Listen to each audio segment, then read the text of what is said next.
చూడమ్మా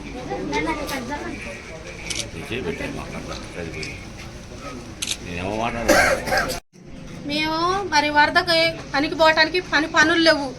మొన్న గవర్నమెంట్ వారు వచ్చి అన్ని తీసుకున్నారు, ఇల్లులు గూలి అన్ని చూశారు. చూసినప్పటికి కూడా మాకు గవర్నమెంట్ వారు బియ్యం ఇవ్వలేదు. ఇక్కడ ఉన్న వరద బాధితులు అందరం మేము వరద బాధితులు, వరదకు కొట్టకపోయిన వారమే. మాకు ఇల్లు లేవు, మాకు పొలాలు లేవు, ఏమి లేవు. మేము కూలి పని చేసుకొని బతికేవారం. మాకు గవర్నమెంట్ నుంచి బియ్యం పంపించలేదు, ఏం పంపించలేదు. ఇక్కడ ఉన్న మాకు మీరే న్యాయం చేయాలి. గవర్నమెంట్ వారు మాకు న్యాయం చేయాలని కోరుకుంటున్నాం. మాకు సహాయం చేయండి వచ్చి. ఇంతవరకు కూడా ఒక్కరు కూడా నాకు గింజ బియ్యం కూడా ఇవ్వలేదు.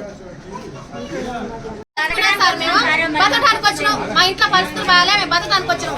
మాకు అన్ని పోయినాయి. లక్షన్నర బడి కొనుక్కున్న అది పోయింది, అన్ని పోయినాయి. ఏమీ లేవు, ఏమి లేకుండా ఉన్నాం. రాయి ముత్తయ్య గారు రాయి అంటే రాసింది ఆయన. ఏమీ లేకుండా అనాథలు లాగున్నాం మేము. ఊళ్ళో రైతులు అన్నం పెడితే మేము తిని బతికినాం.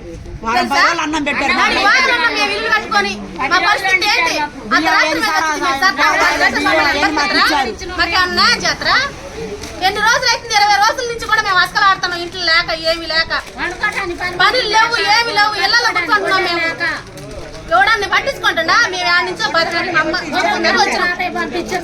10 ఊర్లోనే బాధితులకు కూచిపూడి గ్రామ వరద బాధితులకు వరద బాధితులకు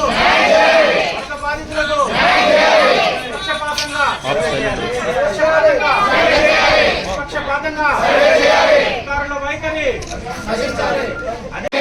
వరద బాధితులకు కూచిపూడి వరద బాధితులకు అధికారుల నిర్లక్ష్య వైఖరి